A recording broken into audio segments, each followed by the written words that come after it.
ফিলিস্তিন শুধু একটা জায়গা নয়, এটা হাজারো মানুষের কান্না, হারিয়ে যাওয়া জীবন আর প্রতিদিন ভেঙে পড়া স্বপ্নের নাম। একটা ছোট্ট বাচ্চার রক্তমাখা শরীর, একটা মায়ের বুক ফাটা কান্না, ঘরের নিচে চাপা পড়ে থাকা স্বপ্ন। এইসবই এখন ফিলিস্তিনের প্রতিদিনের চিত্র।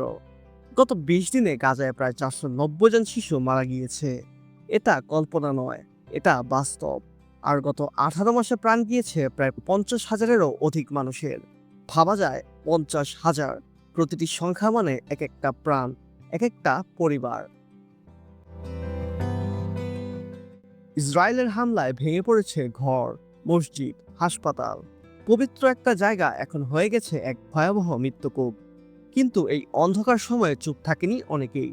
বিশ্বজুড়ে চলছে প্রতিবাদ। আর বাংলাদেশের ক্রিকেটাররাও চুপ থাকেনি। তারা তাদের মতো করে আওয়াজ তুলেছে। তাসকিন আহমেদ তার ফেসবুক পোস্টে লিখেছেন, আমি একজন মানুষ আর মুসলমান হিসেবে ফিলিস্তিনের পাশে আছি। মুশফিক লিখেছেন, হে আল্লাহ, পৃথিবীর সব নির্যাতিত মানুষের সাহায্য করো। নুরুল হাসান সুহান লিখেছেন, ফিলিস্তিন যতদিন মুক্ত না হবে ততদিন আমাদের স্বাধীনতাও অসম্পূর্ণ। মাহমুদুল্লাহ আল্লাহর গুণবাচক নাম দিয়ে ফিলিস্তিনের জন্য দোয়া করেছেন। নাহিদ রানা লিখেছেন, এই নিষ্ঠুরতার দায় আমাদের সবার। একদিন আমাদের সবাইকে হিসাব দিতে হবে। শরীফুল ইসলাম কোরআনের একটি আয়াত শেয়ার করে লিখেছেন, যে একজন নির্দোষকে হত্যা করে সে যেন পুরো মানবজাতিকে হত্যা করলো। এই মানুষগুলো আমাদের ভাই, ওদের ওপর বোমা পড়ছে আর আমরা চুপ করে থাকব? না ভাই, এখন চুপ থাকলে চলবে না।